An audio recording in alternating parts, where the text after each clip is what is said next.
the basket. James catches, puts up the three. Won't go. Rebound Bosh. Back out to Allen. His three-pointer. Bang! Tie game with 5 seconds remaining.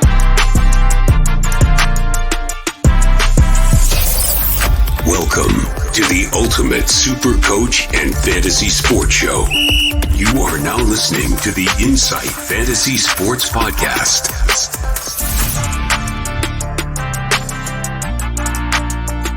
Boom shakalaka!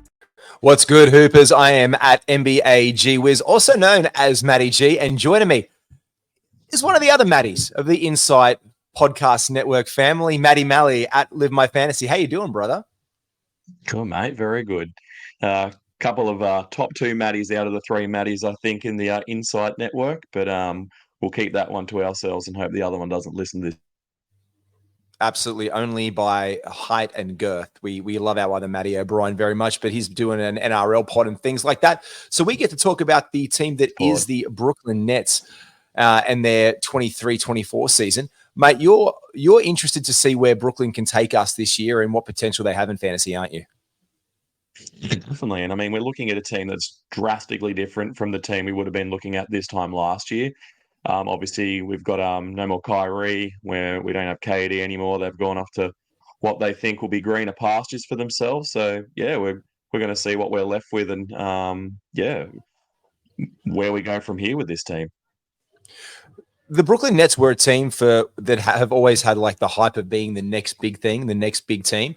Like obviously, we go back three seasons ago now, and everything changed. The landscape of the NBA was really hyped to see, and we never got to have the potential of that Kevin Durant, James Harden, Kyrie Irving. Turn a few pages, and now this team is radically different. And it's headed up by Mikal Bridges more than anyone else. So I guess we're going to cut to the preview and have a look at who's coming in, who's coming out of the season this year for them. Mate, tell us a little bit about what's going on right here with our Brooklyn Nets this season. Like, who's come in and who's come out, Malley? So we've got Dennis Smith Jr. coming in. We've got Darius Baisley, Lonnie Walker IV, Trenton Watford, Armani Brooks on a 2-way. We've got Derek Whitehead with the 22nd pick, and 1 pick ahead of him is Noah Clowney at the 21st pick. And then all the way back at a pick 51 is Jalen Wilson, who's also on a 2-way, but had a pretty impressive summer league season. So someone we'll have a little chat about later. And then on the other side, out goes Moses Brown and just shooters for days. We've got Seth Curry, Joe Harris, our good friend Patty Mills, and then we've got Edmund Sumner and Yuta Watanabe, another man who's doing it all in the FIBA at the moment. I look at these outs straight away, and I am absolutely shocked that they've got rid of this many shooters. It's obviously, and we'll get to this later because you talk about the youth direction. I know that you prepared these slides and you got this ready for us at Insight because you were just so keen to like latch onto it and be like, I really want to look at the Nets. Straight away, just even on paper or like even, I guess, the reality of basketball isn't how it's played with space. When you have a team that has Ben Simmons on it, it's a team that needs space. And you take out some of the guys who are like, we're talking top tier shooters here. Like we're talking guys who are up there with Luke Kennard and they're like the top top percentage 3-point makers, like guys who are shooting 40% like Yuta Watanabe last season. Guys like Joe Harris, he's been a little bit maligned with injury the last couple of seasons, but he's still a shooter. Like Patty is a scorer and a shooter. And Seth Curry is a shooter. Like he's a shooter. That's what he does. Are you concerned straight away that this will be damaging for the Nets this season by ways that they've really acquired in those ins? No one who really fills that void as much as those outs by way of floor spacing.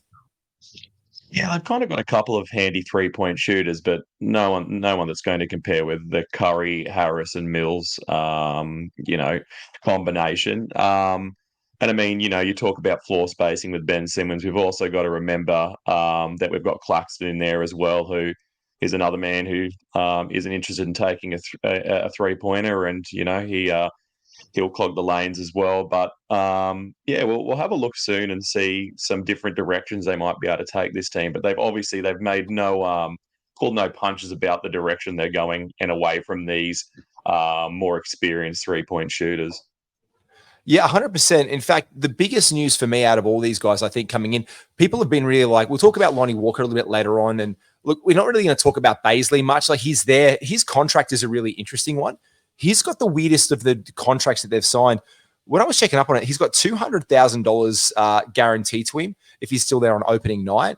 So there's no guarantee he'll even be there at this point in time, come the beginning of the season. Like, they could release him and just, it only cost him $200K. If he's there on December 15, $700,000. If he's there on January 10 and becomes a trade chip, he gets his full contract. So that's an interesting kind of positioning, especially by bringing Trendon Watford in. Because I'm like of two minds that they really want to have those guys find a role in this team, because they are both those lengthy, rangy guys, bigger guys who can do that power forward, small ball center. But Trendon Watford, one could argue, is the better shooter. And I guess he's a bit like, we had him hyped in fantasy last season when he started getting minutes in Portland. We're like, oh, he's got minutes. And he started to put up some pretty good stats. Like, he was definitely a streamable player, more than I would say Baisley could have been at times. So do you think Trendon Watford, let's look not just short-term fantasy-wise, let's look long-term fantasy-wise.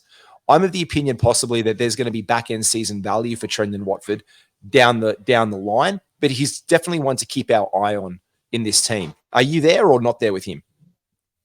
Yeah, I mean, we got to see the potential of him, obviously, with the breakdown of the Blazers. So he got plenty of time on the court, and we got to see what he's about. I mean, I think there was a period of time a few years ago where Darius Baisley got the same opportunities, so we got to see what he was about too. And I remember his percentages were shocking, and they really seemed to work to get him a role in OKC, and they must have just had to get to a point where they said, no, this isn't working out. And yeah, I'm excited to see what Trendon can do and whether he gets any minutes on a team with with Noah Clowney coming in. Obviously, they're hoping to give him a role in minutes as well, so he's going to have some competition. But yeah, I think out of the two of them, Trendon Watford's a bit more of a Swiss Army knife. I think he's got a broader basketball game, which always,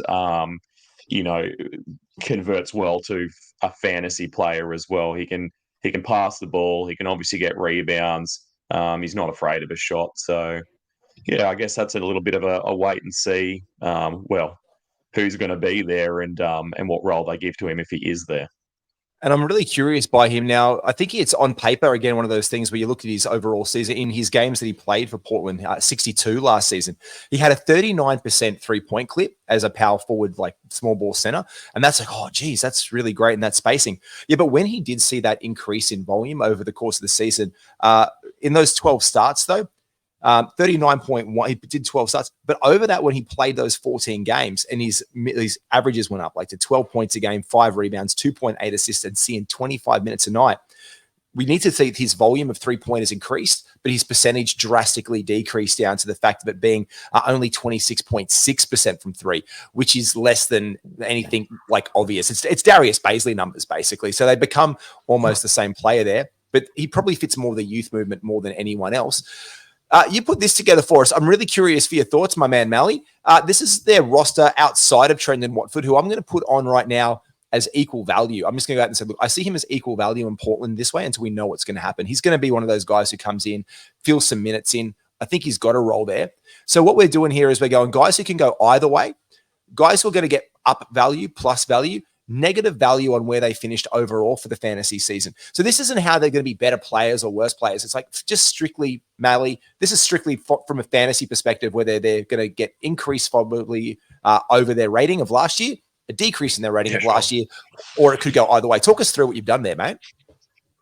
You know, I mean, I guess with Spencer Dinwiddie, starting with him, could go either way. That definitely depends on what his role ends up being. We're told we have a healthy Ben Simmons, and I think Brooklyn are in a position where they'd give him the starting nod at point guard. That could move Spencer Dinwiddie to the 2. That could move him back to a backup role. So it's very hard to tell with a player like him what he's going to do. If he has the same role as last year, I'm assuming his numbers across the board there will stay. he's at 6.5 assists there. He probably was surrounded by better shooters, which we've already talked about. So it'll be interesting to see if that changes. Mikal Bridges, you see him climbing. I know that you've been getting amongst the mock drafts and watching him pretty closely. He's a guy that is hot on everyone's lips. So I think people would stop watching the video right here and listening to the podcast if we said he wasn't going to be an exciting man to watch and follow this year. Could you imagine the hottest take of this whole fantasy season being like, who's crap? Mikal Bridges. Yeah.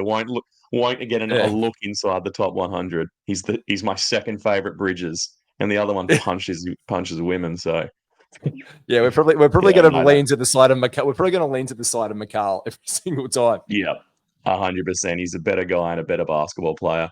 We got Dorian Finney-Smith there. I mean, I think out of this potential starting lineup, we're going to look on the next slide. He should be the most nervous bloke on the team because I can't see him holding that for very long. Cam Johnson, well, we're getting to see a little bit of him, bit of fever action at the moment. And I've got him moving up too. He's another year older, another year wiser, moving towards his prime.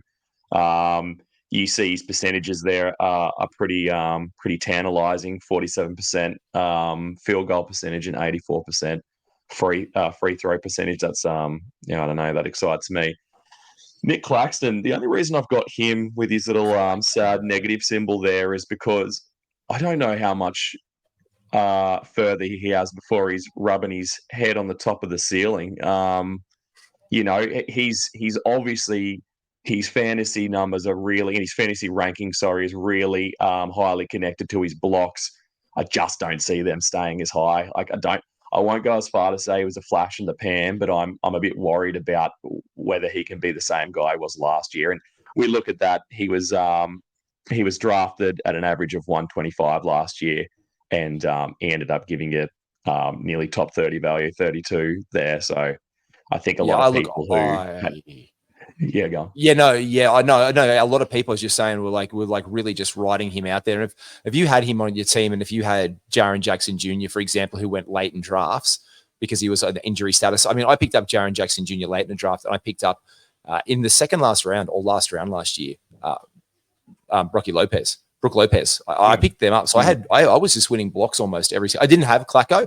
I like Clacko, and I like that you put him down on his value of last year. Look, if he comes 45th value this year, 50th value, it's still a down. It doesn't mean we think he's a shithouse basketball player. We don't think that he's not doing his role or playing good basketball.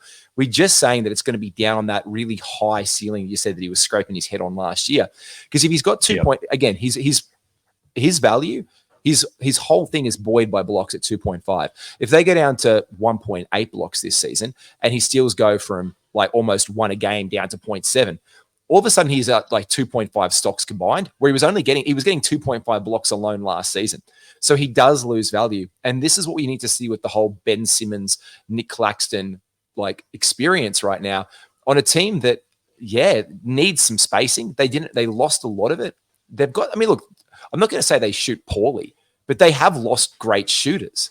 So these guys can shoot. They can, you can throw out DFS. Sure, he can hit some corner threes. Mikal Bridges was an outstanding. I think we discount the thing in Brooklyn that you're talking about. Mikal Bridges is the number one guy in town, and he is, and we'll talk about him more. But you need to remember his role in Phoenix was to catch and shoot in the corner guy. So if they need spacing, he is very familiar with that. So it's not like he's out of the running and not shooting shots anymore from the corner, because he's always been that guy. We just need to see who's going to be controlling that offense. Dennis Smith Jr., how do you think that's going to go either way, mate? Well, again, that's another man who's sitting there nervously in his chair looking at the health of Ben Simmons, because if Ben moves into that starting lineup and we see Spencer not move to the 2 and end up coming off the bench, I think that kind of spells the end for Dennis Smith Jr. He's through a fantasy lens, he's a steals guy. You can pick him up when you need to finish strong in your steals category, and nothing else really excites you there, especially that 41% field goal percentage. He's just not a shooter, and I don't think in this point in career we're going to see him develop much of a shot. So then we've got Underneath him, we've got Cam Thomas. I've given him a little bit of a plus symbol. I mean, he's another one whose name, and we think back to a past season of fantasy basketball and him putting up that string of 40-point games. I think that excites people a little bit. But he's another one with a big question mark. Royce, I mean, we're going to talk about potentially a second or third lineup that the Brooklyn Nets might go with. He's another person who's, again, waiting to see what his role is going to be on this team. We saw a little bit of what we'd never expected to see out of Royce O'Neal last year, a man who could pass, a man who could hit a three ball, and on a team where we thought this guy's not going to be able to do anything with the talent that was around him, he was all right. He played his role really well. He's one of those jack of all trades guys. You're right. Like he was pretty much took that mantle from Bruce Brown in Brooklyn, man. You're right. Royce O'Neal was a guy you could draft and who would just give you a dribble of stats across the board. But that, like on an aging team, like he's an aging player on a youth moving team. I definitely see that he's just dropping out of that rotation, or he's definitely someone who can be traded to a contender, you would think. Yeah, and maybe you just have the fond memories of Royce O'Neal from the previous fantasy season, and don't try and get back on the Royce O'Neal bandwagon or train, because I don't think that train's leaving for a station that's going anywhere good. The other probably second hottest name on this list outside of Mikal Bridges is a close friend of yours and mine, Ben Simmons, FIBA superstar. They say he's healthy. They say he's recovered. They say he's, coming back to old form. I don't know. I got to wait to see if any of that's going to be anything close to the truth. But he is just one of those guys that if someone's going to pick him up, you've got to, because the potential that he is still somewhere underneath the shell of the man that he is at the moment, a top 30 basketball player in fantasy. Yeah, it's an itch you want to scratch, isn't it? It is. It is. Look, I'm going to come out and say it, and I haven't said it all season, and I've actually waited till we've been doing this Brooklyn Nets thing. I'm going to be taking Ben Simmons in a couple drafts and absolutely having a crack to see where he comes. If I see him sliding down where I've been seeing him, like the ADPs and things are changing on Simo pretty quick. Because again, as you said, he's the hottest name. Like this whole myth of Ben Simmons, like what are we getting out of him? Well, we just don't know. So preseason for me, if I see him play decent basketball, I am going to be tantalized. I am going to be I'm going to be so keen to see what happens with Ben Simmons. And I will be the first one to say at the end of the day, goodbye, see you later to me. It's going to be like my this. wife always says, not tonight. It's out. He's done. He is going to be out of my team, and I'm going to drop him, and someone can pick him up on the waiver wire quicker than like just lightning quick. But I'm so tantalized by Ben Simmons this season, doing the steals thing, doing the blocks thing, doing the solid field goal percentage thing, knowing that he's going to take my free throw percentage away, but the assists that he can give me, the rebounds that he can give me, a healthy Ben Simmons is a tantalizing all NBA player. We have to remember this is an all NBA player. This was an all-star player. And these guys, he's not only is he healthy, his personal situation from all accounts has improved now as well. So he's kind of had a change in life direction. So I would really welcome Ben Simmons to be healthy, play good basketball, and get himself inside an Australian jersey and represent us. Like, I'm the first one to be like, I forgive all the bullshit that's going around with Ben Simmons if he can play the game of basketball again, because that's the thing that gets that, like, I guess, forgiveness in the fans. Playing the game well, and then in Australia, we want to see him in the green and gold. We might say, no, we've got a good team. Well, yeah, we might, but we also want the best basketball players that our country has to represent our country. Nice. And if he actually keeps his word, and if he absolutely keeps his word and plays for us and says, you know what, yeah, it's time, I'm healthy, all my stuff's behind me, I want to play and I'm going to play, and he puts it on and then plays a game, well, then all's forgiven by account, because you have to move forward at a point and stop just writing him off. He's either going to be written off, or you just got to forgive him at a point and move on and hope for the best for people in this world. And I really hope that happens for Simmons. This is my year for him to make amends for everything and come back and to be that player that we want Ben Simmons to be. There's my Ben Simmons rant. 1 minute of your life you won't get back. I kind of feel like he's the he's the lady on the dance floor. The lights are come on at 3:00. You're like, I'm not going to go there again. But you've had a couple of black labels and you go, I'm going there again, aren't I? You talk I'm about going there like, again. I'll give him one more chance. He'll get one more chance. And I bet I we'll be haven't back given him a to play. chance. Yeah, I haven't true, given him one. true. This is my season. I'm going to give him one because all the other rhetoric and bullshit around Ben Simmons for the last couple of years, I've just been like completely off him, and like the whole like thing in Atlanta, like that pass out. Look, it wasn't his fault. Like he's doing it. Like he's a guy who's scared off. He should have flushed the basketball. I remember watching that game. Like I'm not even going to go back down there, but there's something going on in the guy. And so if you can change that, he's still the player that he is. Like this is a guy we talked about as a Magic Johnson level superstar. When Joel Embiid was out and he went on that run, we were like, look at this guy. His transition game is amazing. And I'm not going to say he's still the same ascendant talent. Well, no, because he's been injured and he's getting older. But he's still a knowledgeable basketball ball with one of the best visions in passing in basketball. And that's what he needs to do in this Brooklyn Nets team. And yeah, I'm right there with you. Our last guy on this one is someone who I know. We've got Day'Ron Sharpe down there. Interested to see what he does in that backup. Yeah, skip over him. He's going to have more value this year because he's going to probably get more minutes with old mate Moses Brown going out, and there's that backup role there. And Lonnie Walker, we're putting him down on value. You were telling me off air before, that's because his role here, he's in a timeshare, and we'll get to him a little bit later on. He's got that timeshare tag, and we said it was probably more of a flash in the pan and indignant of the Lakers organization last year, needing to give him so many minutes that he had some form of fantasy value at times. Then it's not the same situation in Brooklyn this year, yeah? No, if you look at a depth chart, he's too far down. I mean, he was very lucky, I'd say, to get the minutes and the opportunity he got on the Lakers, and that might have been the height of his career, but we'll see. So, yeah. Now, mate, I'm very curious over this one because we've done the Ben Simmons rant. You put together your projected starting five. I am not here with you on this one. I'm 100% thinking that Ben Simmons is, in my mind, my starting five is Ben Simmons as the point guard, Spencer Dinwiddie as shooting guard, Cam Johnson small forward, Mikal Bridges power forward, Nick Claxton obviously holding down that middle. I'm scared absolutely shitless that if you do that, all of a sudden that chart that you've got up there right now, if you're watching on YouTube, all of a sudden there's two big red zeros in the 3 points per game. Like I'm scared about that spacing thing. And I don't know how long it lasts for. I don't. But I think they're going to give Ben Simmons the chance with everything that I'm hearing. But you think they might just ease him back in? Tell us about it. I think this is just the safest houses lineup, isn't it? Like, I think whether they go with this or not, it's a lineup that I think is the most comfortable. It looks like an NBA team. You've got a tall point guard who can move the ball around. He can shoot all right.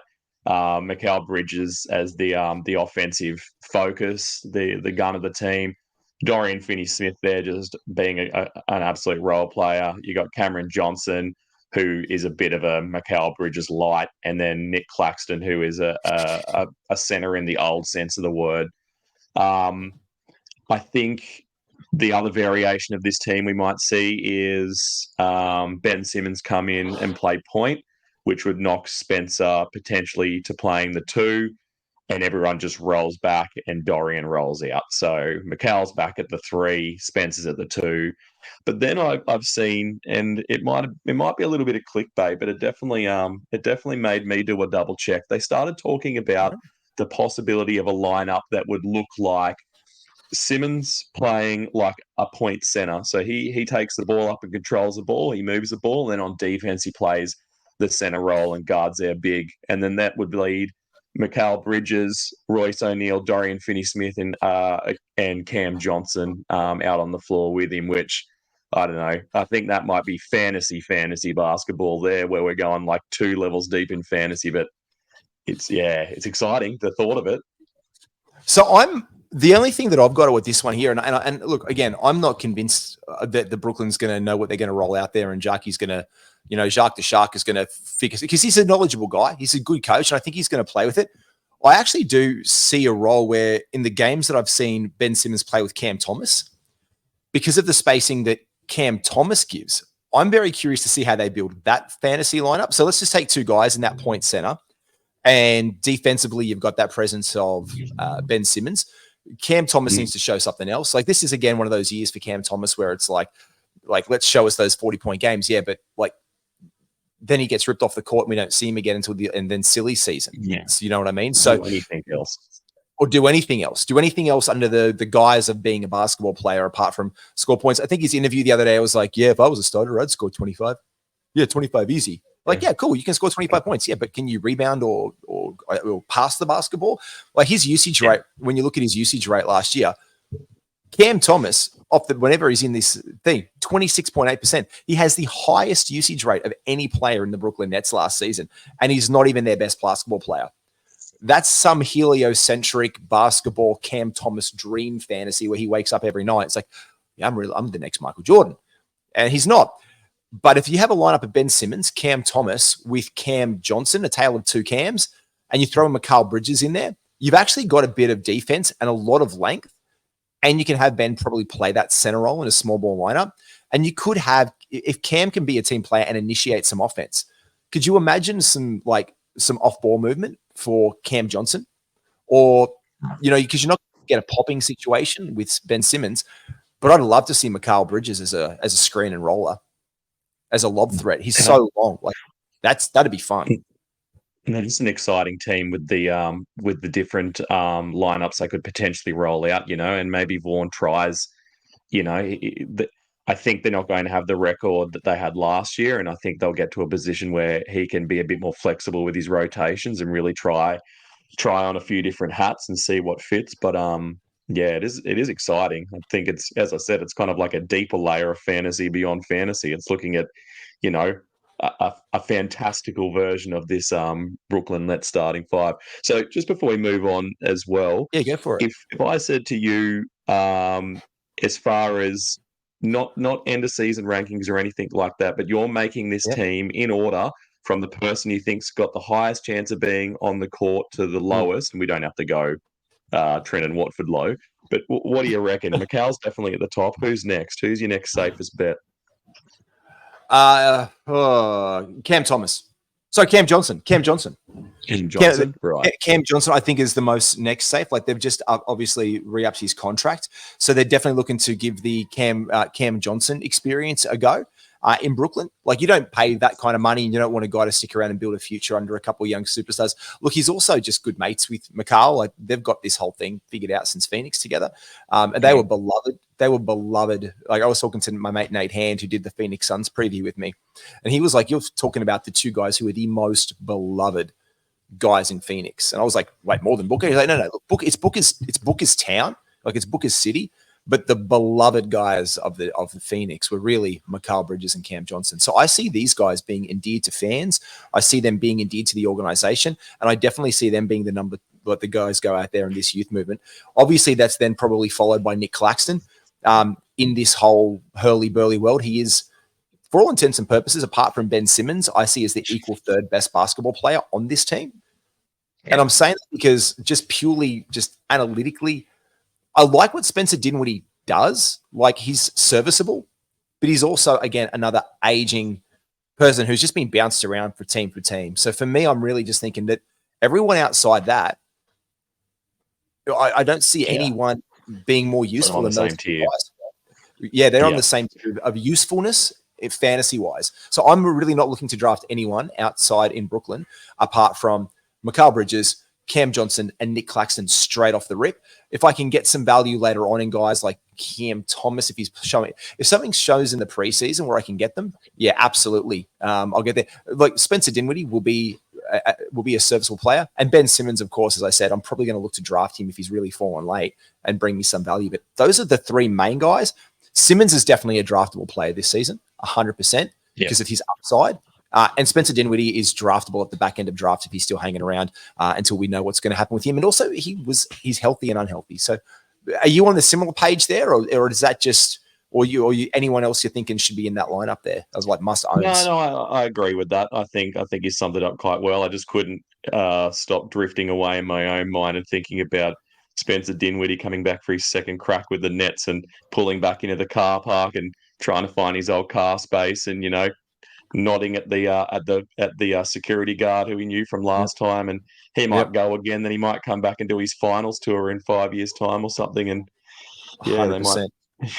It's just an beloved Brooklyn Net, Spencer Dinwiddie, and he was very happy to come back. When you need him, he'll be there. Like, this is what he does. And like, we're talking about these guys, and the man in town is Mikal Bridges.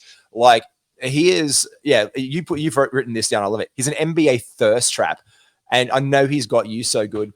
His field goal percentage has gone up with more defensive attention. WTF? And that's interesting because the one thing that really, with Mikal Bridges last season, the most curious thing for this was his mid-range attempts went up. Like, this is a guy who became Kevin Durant in Brooklyn after Kevin Durant left. Like, he was Kevin Durant light. Look, for the one thing that, and this is the one thing that we need to, the one thing I want to draw attention to straight away is that why I loved him. I've been high on Mikal Bridges for years. I hate Nate Hand. He's my best friend. I've known him since childhood, but I used to try and get Mikal in drafts before he would, and I'd get him in like the 50s and like, I'd get him around he's kind of like Jalen Williams now. He does all those things that Jalen Williams does with probably less scoring in Phoenix, to be fair. So I know if you want to comp, I see these guys as those, those 3-and-D players. He was the archetype for that. And so you can already see when he's moved from the Suns to the Nets that all the energy that he's expelling on offense naturally leads to a slight decline in defense. Now, his rebounds went up slightly, but his steals were down from 1.2 to 1, and his blocks were down from 0.8 to 0.6. And a lot of his value, apart from that he managed to make it back up with his points per game going up and his threes going up from 1.8 to 2.5. But what I loved about Mikal Bridges was the defensive stats that he got me. Like 2 stocks a game was tasty. And if that stayed with the rest of this stuff, you're looking at a top clear 25 player every season. I think, unfortunately, that's the way that the pendulum swings. When your offense goes up, your defense goes down. These are human beings. They can't do everything on the court. If he can stick at a steal and a block with these other percentages and numbers he's putting up, obviously he's still in that 20-30 range that people are taking him at. I think he kind of makes people feel comfortable about the range they're taking him. But just those people listening on the podcast, just looking through this comparison we've got with the start of the season with the Suns compared to the end of the season that he played with the Nets. He went down 2 minutes, but he nearly went up 10 points from 17 to 26. His usage went up 9%, which is unreal, from 20 to 29. The three-pointers on a team still surrounded by three-point shooters at that time went from 1.8 to 2.5. Field goal percentage, even though only marginal, seemed to go up as well. He's gone to the number 1 offensive threat, like you said before, and he still managed to creep up nearly 2%. Free throws stayed where they are while getting to the line more. Rebounds marginally up. Assists down. I think that might be something that comes up this year if we had to pick a category on this list to see some growth and improvement. And I think the steals at 1 and the blocks at 0.6 in his Nets tenure are probably what we're going to see. And I've just my last little comment on Mikal there before you chat more about him is that we've got to remember too that, and I feel like this is always a bit of a fantasy situation that we find ourselves in, that these small forwards dry up really quickly. I know in my top 100, my list at the moment, I think I have 15 small forwards, and obviously the number should be, I guess, at 20. So you have a five-way 20 split of these positions. But I think the small forwards are still someone that you really want to grab early. I think that was a lot of value went into someone like KD for that, because not only was he an excellent player, but he was also a guy who filled a spot in your team that was hard to fill later on in the draft. And I don't know what you have to say about his unworldly amount of games played. That's something I always try to ignore a little bit. I mean, there's people like Gordon Hayward out there when they get injuries and you think, well, this is this guy. But we seem to have short memories on people's injury past, and we also cling to that with someone like him. I don't wish any ill upon the lovely Mikal Bridges, but what's to say he doesn't have a 52-game season this year and pings something and sits out. So I try to ignore that in my summation of him. The beloved Mikal Bridges. I love the guy. If I could probably say top 5 guests to have on an NBA podcast, if I had to have a round table of guys, I would love to be like, hey, Matty, who do you want to get on the show? I'd probably say Mikal Bridges would be in my list of guys because of just the guy that he is, his love of video games as well, like us. We're all big 2K fans and gamer fans. But just the way that he comes and presents himself, like he really is one of these guys who ingratiates himself into an organization, into his fan base. And I also love the fact that he was the one who was also dressing down DeAndre Ayton over in Phoenix. Like, we also have to forget how serious this guy plays his basketball. Like, he is a competitor. And the thing that I'm really curious for him this season, and I think you summed it up there best, Matty, he makes you feel comfortable. It's like, it's like whatever you want, Mikal, I'm comfortable. I'm comfortable with what you want to do. It's fine. You're it's a easy sweetheart. because you're a sweetheart. I'm comfortable with taking him in the 20s. Like I saw one person take him in one mock draft in the first round, and I thought that was like straight up, like that's a hype train toot, if ever I've heard one. But you're getting Mikal Bridges mid second round towards 20, like at 18, anywhere in that from 18 to 30 zone. I'm just comfortable. I know there's probably better like guys who are going to get a return, like a Donovan Mitchell. I'd much rather around there, possibly just because of his potential breakouts. And again, I'm very curious to see if Nets go full tank. I don't think we will see this game streak lasting of Mikal Bridges. I think there'll just be common sense as played instead of him just checking in for 20 seconds and checking out. You know what I mean? Like, I don't think we'll see that with him again. But this is a guy who I love for one thing. I love his volume of shots that he got last season. After the trade deadline, he went up to 18.6 attempts a game. And I also like what he can do for your free throws. The thing is, he settles for that mid-range a little. And the thing is that they went in. The crazy thing is the mid-range. But the second the mid-range game stops going, he needs to attack the bucket because this is an elite free throw shooter. It's almost at 900. It was 894 for the season last season. So he can clip them down like very, very well. And again, with more free throw attempts, he's shown that he can continue to make his free throws, which is a very good thing for a basketball player to do when they're attacking the rim. But if he can do that roll thing, as I talked about, and some like set those screens and act as a roller, as well as his ability to pop, he was after the trade deadline last season, 6.6 attempts a game. And if he can up that to I like to get up to about 7 or 8 in those small forward guys, like my Jason Tatums. You know what I mean? Like my Jason Tatum kind of player, those guys, when they really, get to the line, because Jason Tatum last season was at the line 8 times a game, straight out after the final stretch of the season. He was at 819 clip. And this is kind of like in my head, I see him as a Jason Tatum-esque, Kevin Durant-ish kind of guy in town here in Brooklyn. So I want to see him get to the line like Jason Tatum. And Jason Tatum in the last, since the trade deadline in the exact same period of time, was doing similar things, but he was the 17th best value overall after the trade deadline last season in the same sample size as Mikal being the 26th, according to Hashtag Basketball. So yeah, I'm really keen and curious to see what he can do there.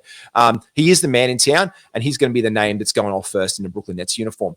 This one we're just curious by because we were talking about like the whole Thomas versus Lonnie Walker thing, whereas we think it's going to go obviously to Cam Thomas, but there is talk that they're going to give Lonnie Walker some leeway here to get some minutes, obviously because of Jacque Vaughn's unhappiness with how Cam Thomas can't shut his mouth. Is that what you see it is? And basically, they've had Cam Thomas there and they brought Lonnie in when they didn't have to, So obviously leadership there sees him on the court and maybe they're just hoping that the rest of Cam Thomas's game catches up and maybe, you talked about his media interview before, and he obviously loves himself and loves the game that he plays. But maybe this might be a bit of a humbler to him as well. Him looking and going, damn, I'm still fighting for a spot in the second rotation. I've got there that Lonnie's proven. You kind of know what you're going to get with him. You look at their stats though. There's not a great difference. Even coming down to their height, they're kind of the same build. They don't rebound. Neither of them get an assist. Their free throws are a percentage apart. So are their field goal percentage. So I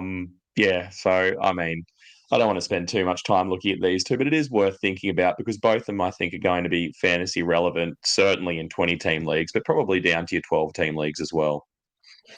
And this is such a thing. He's got a contract. The club exercised their right to retain him this year. So he's only cost them $2 million a year, 2.2. They've got a $4 million contract on him next season. So if he doesn't toe the line, I can see that the club doesn't exercise that option. Yeah. Like I can very much see a world where they're like, yeah, thanks, Cam. See ya. Like we just shut your mouth, get out of here. Like I could pretty much see that on his cards in a way. The Brooklyn Nets Summer League play, nothing really inspired me. And I think the guy there who's probably the most tantalizing for me, they're so young. Dude, these dudes are some young guys. Like Clowney and Whitehead. Derek is like 19. And the Clownster, I'm going to start calling Noah Clowney Stephen King, is 19 years old as well. So this is that power forward center spot that we think Clowney might 19. Freshly 19. Like it's ridiculous how young these guys are. Like they're really going all youth movement. Yeah. Yep, definitely. And I mean, it's a shame that we didn't get to see Derek play in Summer League, and it looks like from what I've read that he's in the boot at the moment. They don't seem too worried about his injury, and I think they're in a luxury position too, where they're not going to win a title this year. They can bring him along nice and slow. They can coddle the injury a little bit, and they're excited with the player they have there.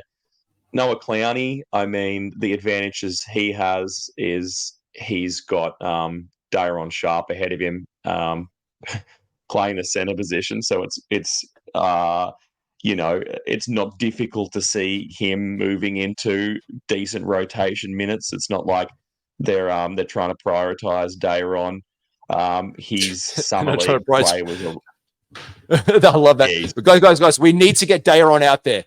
He's the man of the future. Let's get Daron out. Yeah, if we want to get a team with the coolest names, we've got to get Daron out there a little bit more often, because we've got a guy called Spencer Dinwiddie, so we're really struggling in the names department. So we've got to chuck some cool names out there. So we'll see what Clowney does. His summer league was Derek. That's a cool name. I mean, Clowney's even a kind of cool name as well. The biggest surprise there was Jalen Wilson. Obviously, he got a little bit of attention, a little bit of play at the Summer League. Those numbers there are kind of are decent enough for the minutes that he played. He only played 17 minutes, but 5 points, not that exciting. He can let go of a three ball, nearly 2.5 of those. Field goal percentage and free throws aren't too bad, but he's still the 51st draft, and he's on a two-way. So I think, again, if you're in a keeper league, these might be a couple of names that you're really paying some close attention to. But for the season that is 23-24, I don't think we're going to have to worry too much about these boys. So I've got one question for you before we go to our final slot on this, Malley. I've got a silly season starting 5 challenge for you. And just because we're talking about this youth movement, we mentioned it before. Let's say they just go like, look, we're not winning this. We're not going to we're not going to send out our new prizes in Cam Johnson and Mikal Bridges out there to play every single night and basically get numbers on a bad team. Like we've seen good players get great numbers on bad teams before. So we're going to roll the dice out there. We're not going to put Spencer out there. We value him as the veteran presence in the locker room. We don't want to risk an injury with an injury guy from the past. So we're going to roll out a starting 5 out there. Silly season starting 5. Who is your Brooklyn Nets silly season starting 5 lineup? Because if it goes south, I would love our punters to know exactly who they need to get on that waiver wire and have a good look at straight away. So who would be your silly season starting 5 in this town? Well, maybe by that end of the season, we might be able to get to see a little bit of what Whitehead can do. You've got to put Cam Thomas in that list. I think at that point of the year, he might be one of the only reasons that tickets are sold, because people are rubbing their hands together waiting for another 40-point game. I'd like to say Clowney, but I don't have a lot of faith in him. So, yeah, I mean, you'd think it would be a young team. They're in this awkward position now where they're not quite a rebuild and they're not quite a championship contender. So it's a little bit difficult to kind of surmise them. They might give someone like Daron Sharp some minutes in this silly season setup. I guess it's just the youth, isn't it? I mean, when I say youth, I mean the youth, because this is just a young team. But this is a layer underneath with their kids, man. They've just flicked over from 18 to 19. But I'm excited on this list. I'd love to see Derek Whitehead out there, and obviously Cam Thomas as well. Just how about yourself? Is there anyone that I missed there that you think would be out? No, I think those are the guys. I'm looking back at it. Look, you could probably roll Dennis Smith Jr. just because you've got him on your team if he's still there after the deadline and play the point guard spot. I think you could probably then roll into I think you'd probably then roll into Derek Whitehead as a small forward and leave Cam Thomas as your shooting guard. I then think you can probably play Trendon Watford as your power forward, and then it's either like a who's who of Noah Clowney or Dayron Sharp as your center. I think that would be probably a very fun, dumb, I need to lose some games to guarantee myself a top 5 lottery pick next season kind of team for them at the very end of the day. So I pretty much see it rolling. I probably see it rolling that way, which brings us to our final bit. Mate, over under 37.5 is the current line on Sportsbet. Are you slamming the over? Are you slamming the under? Is it too good, too bad, or is it just in the Alice Wonderland zone of the Goldilocks zone of just right for these guys? Oh, it's boring to be a fence sitter and say 37.5 is exactly where I'd have them. If you're holding a gun to my head, you're Jama ranting me, I'd say I'd have to go probably under. And it pains me to say it because I think this will be an exciting team. I think even though their coverage, I think, has gone down. What do I have here? It's taken a bit of a blow. So they had 23 nationally televised games last year, and they're down to 11. Obviously now they don't have KD, Kyrie there. But I just think they're going to be an exciting watch. I'm going to be firing up the old league pass to get on there and see what the boys can do because I just think they're exciting. They're young. They're fun in this league with other young, fun teams. You know, the Spurs, OKC. I put them in that same kind of position. And it's difficult because they're going to be compared to a win-loss percentage from last year, which was really carried by the team at the start of the year. But, you know, we saw what Mikal can do, and I think they must have been excited when they kind of unleashed the beast. They knew what kind of player they were getting from the Suns, but when they brought him over here, it's almost like he really blossomed and came into his own. So, they're kind of in a. They probably thought, oh, here we go. Like we thought it was closed curtains, but you know we're still putting along. So, how about yourself? What do you reckon? Over or under? Where would you put your money? Yeah, I'm putting my money on under. I see it coming close. I don't see them flirting with. I mean, they did start last season with a 2-5 record under Steve Nash before Jacques Vaughn stepped up, and they were 43-32 afterwards. So they were a plus 500 team in that stage. But as you said, then the trades and everything happened. They played, funnily enough, for a young team at a really odd pace for over the course of the season. So I'm not there yet with what they can bring. And also, it was their defense last season that they were 13th out of 30 on the season, looking at it like as a collective. So they're kind of middle of the pack, and middle of the pack teams I can see living around 400. So about 40 games, 41. But then I just see them leaning into the tank again at the end of last season. So after the trade deadline, like they were only won 11 games. So if they choose to really roll into that, I see them being like a 35-36 team. So I think this is probably baked at the right temperature in Vegas odds and sports bet odds. So I'm probably going to think they'll come at, it's going to be one if you're a punter that you're going to be looking at, like just really sweating bullets at the end of the season with about 4 games to go and what they do. And if Cam Thomas decides to go for 60 and get a win randomly, you're not going to like him very much. But I think it's probably going to be around 35-36. So I think this is a really interesting one to make the bet go up or down. But I reckon they'll be there at the end of the day, Malley. Mate, thanks so much for joining us for this one, mate. Pleasure. I'd be lying if I said I'd had anywhere else to be, mate, besides here. This is my home now. You're going to let me in? You got room for one more, Matty? Mate, I've just made up the guest bedroom. I'll put down a loofah and some beautiful shower gel for you. And, mate, go and have a shower, get yourself into bed and get to scrubbing. And thank you so much, mate. Take care. Ball out. We have been an Insight NBA podcast. Brooklyn Nets under 37.5, Matty. You're over? You think it's going to go over? Side wager? No. Yeah, righto. Just because it's interesting. Let's go over. Go on. All right, mate. We're both taking that. And a great season. Great chat. Brooklyn Nets, take care. We'll catch you soon.